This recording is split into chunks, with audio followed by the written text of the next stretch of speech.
지금 세계 곳곳에 많은 축구 팬들이 열광하고 있죠. 월드컵이 시작했습니다. 지난주였습니다.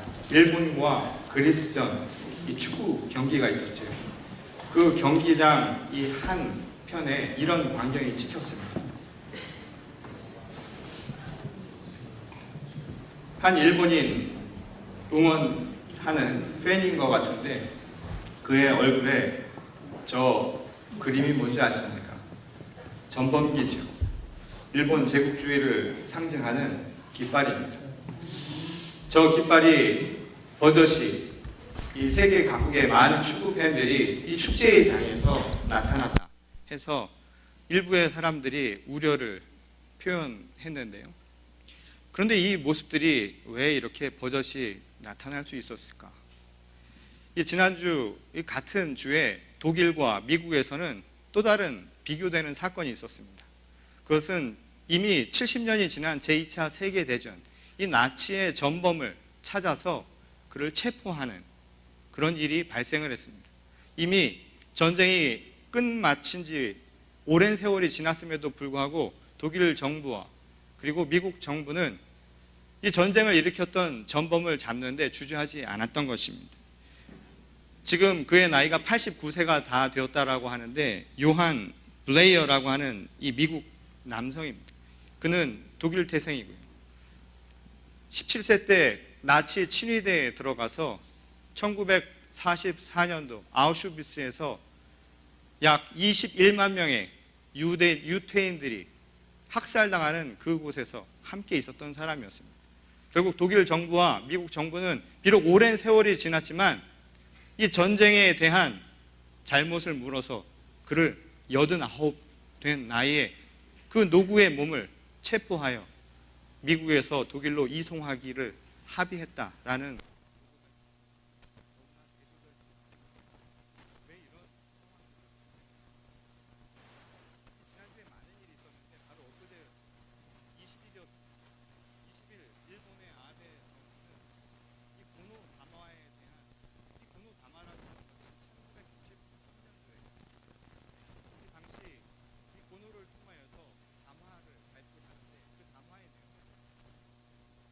전쟁 시에 일본 군에 의해서 한국의 여성을 위안부로 강제 동원했다라고 하는 것을 그것이 한일 정부 간의 정치적 합의물이었다.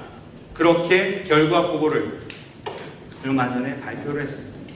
실제로 고노 다마가 있었던 1993년 바로 2년 뒤죠.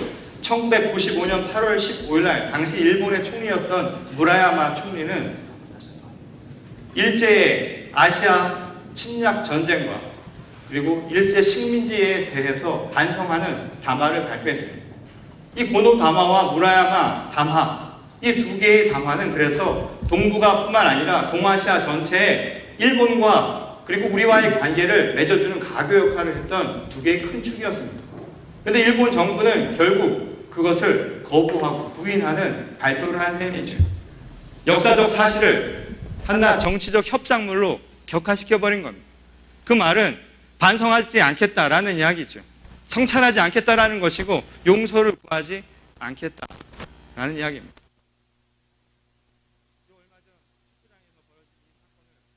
다시 한번 떠올려 보십시오. 만일 독일과 또 다른 국가와의 축구 경기장에서 독일의 한 축구 팬이 얼굴에 나치 전범기를 그리고 응원을 했다면 아마 그 결과는 불을 보듯 뻔할 것입니다. 발생하지도 않을 것이고 만약 일어난다면 커다란 파장을 일으킬 게 뻔하다는 얘기입니다. 그럼에도 불구하고 바로 우리 주변국인 일본에서는 여전히 이런 역사 왜곡과 역사 인식을 갖고 있는 까닭이 무엇일까요? 어떤 의미에서 그것은 한 국가가 가진 그 국가의 이익과 그리고 그 이익을 얻고자 하는 특정한 집단의 자기 중심적인 사고, 편협한 사고가 만들어낸 결과라고 말할 수 있을 것입니다. 그리고 그것을 통해서 자신들의 힘을 쟁취하고 그 힘을 가지고 자신들이 얻고자 하는 바를 가지려 하는 그들의 욕망이 그 안에 도사리고 있기 때문이라고 볼 수 있을 겁니다. 오늘 우리가 읽은 본문 말씀은요, 그런 현실에 대한 이야기를 우리에게 가르쳐주고 있습니다. 세상의 힘과 그리고 개인의 이익 중심으로 살아가는, 그래서 자신의 욕망을 추구하려고 하는 이 현실에 대해서 오늘 그리스도 예수의 제자로 살아가는 우리들이 어떻게 살아야 할 것인가, 예수 그리스도의 제자가 된다는 것은 과연 무엇인가 라는 것을 우리에게 분명하게 이야기해 줍니다. 오늘 우리가 읽은 본문 말씀은 예수께서 제자들을 선택하시고 그 제자들을 파송하시면서 하신 말씀의 일부를 담은 내용입니다.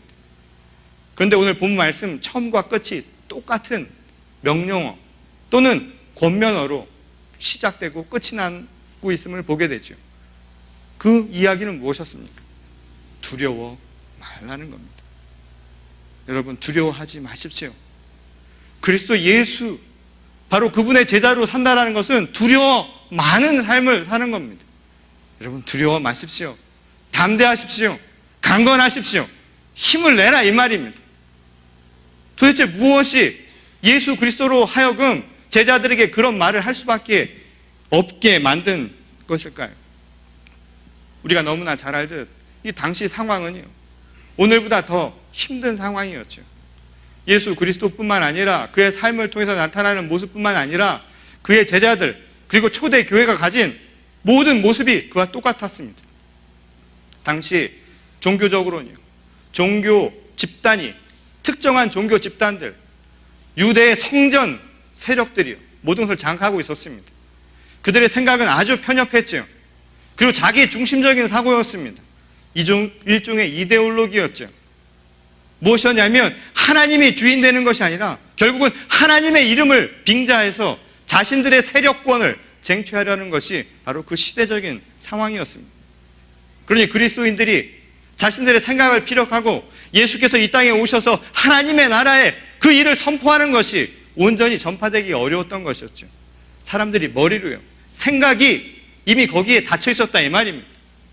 어려운 상황이었던 거죠. 그 편협하고 폐쇄적인 생각 속에 사람들이 전부 다 물들어 있는 그런 상황이었다는 겁니다. 그것만이 아니었죠. 현실은 당시 로마 제국을 비롯해서 제국의 힘이, 제국의 논리가 세상을 지배하고 있었던 시기였습니다. 결국 무엇이었습니까? 그것이 머리로 사람들을 세뇌시키건 또는 힘으로 억압하건 결과적으로는 자신의 유익과 이익과 그리고 자신들이 쟁취하려고 하는, 자신이 갖고자 하는 그 권력을 얻고자 하는 사람들의 바로 자기 중심적인 그 모습들이요, 당시 현실을 지배하고 있었다, 이 이야기입니다. 어느 정도로 그게 참혹했는가, 예수께서 그의 제자들을 내보내시면서 하신 말씀 가운데 표현되어 있죠. 오늘 본문 바로 앞인 10장 16절에 보면 예수께서 제자들을 내보내시면서 마치 양떼들을 이리떼 사이로 보내는 것과 똑같다라고 표현을 했습니다. 세상이 이리떼 같다, 이 말입니다. 얼마나 힘드냐, 이 말입니다. 얼마나 이 현실을, 우리에게 주어진 현실이 참혹하냐, 이 이야기인 거죠. 저도 이제 올 가을이면 저희 딸을 내려보내는데요, 이제 대학에 보내는데 마음이 꼭 그렇습니다. 여대를 보낼 걸 이리떼 사이로 보내는 것 같아서 마음이 착잡한데 말이죠. 예수께서 제자라고 하는 자신의 그 사도들을 부르셔서 내보내는데 그 마음이 똑같았다, 이 말입니다. 그런데 그 이유를 뭐라고 이야기하냐면 바로 자기 때문이라고 합니다. 나 때문에, 내 이름 때문에, 나로 인해서 이들이 고통당할 것, 그것이 걱정스러웠다 하는 것이었죠. 얼마나 현실이 비통하고 어려웠는가를 분명하게 얘기해주는 대목입니다. 그런데 말이죠, 예수께서 그들을 내보내시면서 주신 유일한 말씀이 있었습니다. 그리고 결국은 그것이 예수의 제자를 제자답게 만드는 것이고, 이리떼와 같은 그곳에 양떼 같은 자녀들을 보내면서 하신 그의 사랑의 표현이 있다, 이 말입니다. 그것은 바로 두려워 말라는 것이었죠. 우리들에게도 주시는 똑같은 말씀입니다. 두려워 마십시오. 예수의 이름으로, 예수의 가르침으로 산다는 것, 그것에 두려움을 갖지 마십시오. 이것이 바로 오늘 우리에게 주시는 말씀입니다. 그러면서 얘기하시죠. 세상에 감추인 수많은 것들, 하나님 나라의 일이라고 하는 것은 마치 숨은 보화 같다고 이야기하지 않습니까? 세상에 드러나 있는 것들, 세상에 보이는 것들, 세상의 능력이라고 하는 것은 우리 눈앞에 보이고 우리 눈앞에 바로 있는 것 같지만 진정한 하나님의 능력은 감추인 보화처럼 우리 곁에 반드시 있다라는 겁니다. 그래서 언젠가는 그 진실은 드러나기 마련이라는 것이죠. 사실과 진실과 정의와 참다운 사랑은 아무리 누르려고 해도 결국엔 나타나기 마련이라는 겁니다. 아무리 역사 왜곡을 하고 아무리 힘으로 자신의 유익을 위해서 사람들이 눈을 가리운다 할지라도 진실은 밝혀지기 마련입니다. 어디 있는 것이 아니라 진실은 항상 거기 있기 때문입니다. 은폐하고 왜곡한다 해서 사라지는 것이 결코 아니라는 것이죠. 이혜인 수녀님이 암으로 고생하면서 쓰신 산문집 중에 이런 글이 있습니다. 꽃이 지면 잎이 드러난다.